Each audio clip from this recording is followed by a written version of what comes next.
আসসালামু আলাইকুম। আজকে আমি আপনাদেরকে কর্নস অ্যান্ড ক্যালাসেস কী এবং এর চিকিৎসা বলবো।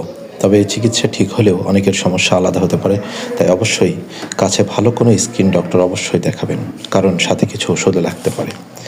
কর্নস অ্যান্ড ক্যালাস হলো ত্বকের মোটা ও শক্ত হয়ে যাওয়া অংশ, যা ঘর্ষণ, চাপে বা দীর্ঘ সময় ঘর্ষণজনিত কারণে হয়।